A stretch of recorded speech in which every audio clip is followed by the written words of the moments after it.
partners on the other boat to come help them, and they came and filled both boats to so full that they began to sink. I mean, are you in distress to the point where you're willing to ask for help? Because Peter wasn't proud enough to say, wait a minute, I can handle this. He asked for help, but even when he asked for help, I mean, seriously, you don't think that God could have put just the right amount of fish in the net to fill both boats and keep them from being swamped? My point is this: whatever God does in your life, no matter what it looks like, there is a reason for him doing it. And we have to grow in relationship to him enough to trust him that what he's allowing to happen isn't just being mean or uncaring or unloving, that ultimately he has a purpose in it. Is it possible that your situation isn't just for you?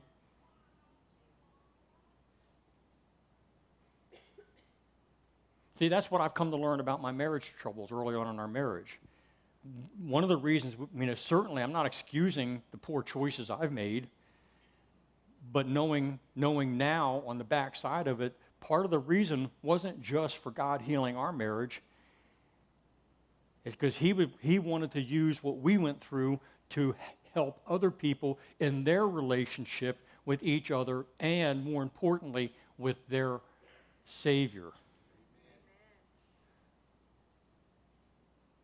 So the issue or the problem that Peter was having was so great, he needed to set himself aside and say, I need help. He received the help, and that help came because they also needed to learn they could trust Jesus too. Their boat was swamped too. They needed help too. And they all experienced, both boatloads of fishermen, that God was dependable, because they actually got both boats back to shore with so much of a catch that it amazed them. Take a look at this verse.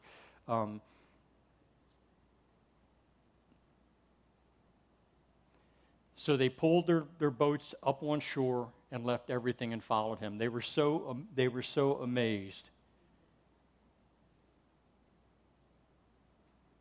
Let me read it, that section to you. When Peter saw this is verse 8, when Peter saw this, he fell at Jesus' knees and said, Go away from me, Lord, I'm a sinful man.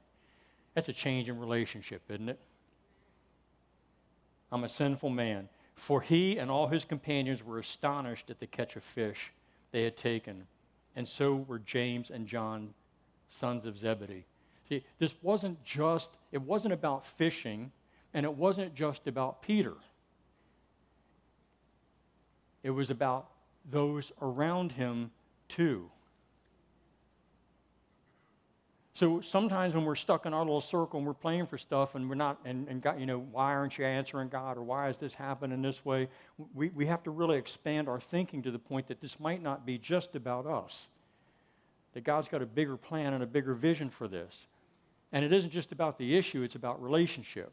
Because come on, how many of you would be willing to agree with me that Peter's relationship with Jesus would have been different if he had said, I'm not launching out?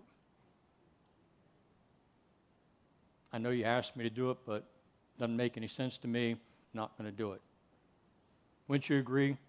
The whole relationship experience would have been totally different.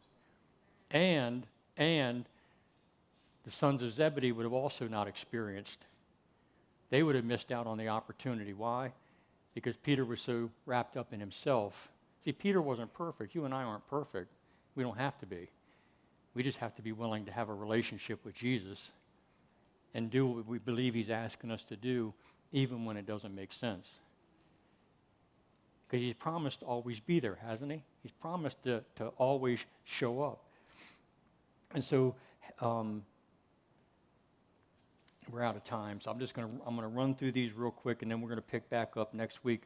So Peter said to Simon, don't be afraid. From now on, don't be afraid. From now on, you will fish for more fish. It was never about fish, was it? It was all about Peter developing a relationship with Jesus to where he could trust Jesus to do what Jesus asked him to do, not so he could go out and fish, because what we read is after this experience, they left their boats and followed Jesus. Now it was about people.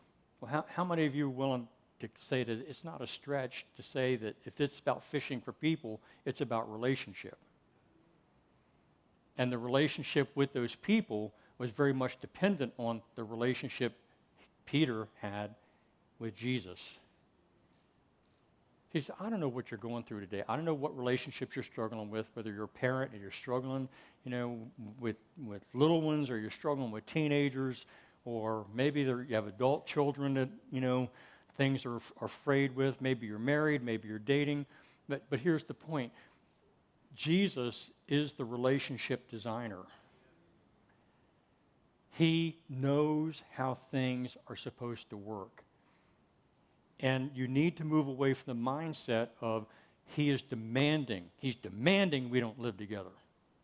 He's demanding we don't have sex before marriage. He's demanding I treat my wife or my husband this way. He's not demanding anything. He's telling you he understands because he created relationships in the first place. And he's trying to say, launch out.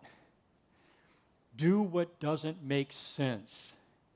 No, the world's not going to tell you to do it this way, because the world thinks they understand how everything works. But then in reality, when we look at statistics, it really doesn't work. And the only reason it doesn't work with Jesus is because we won't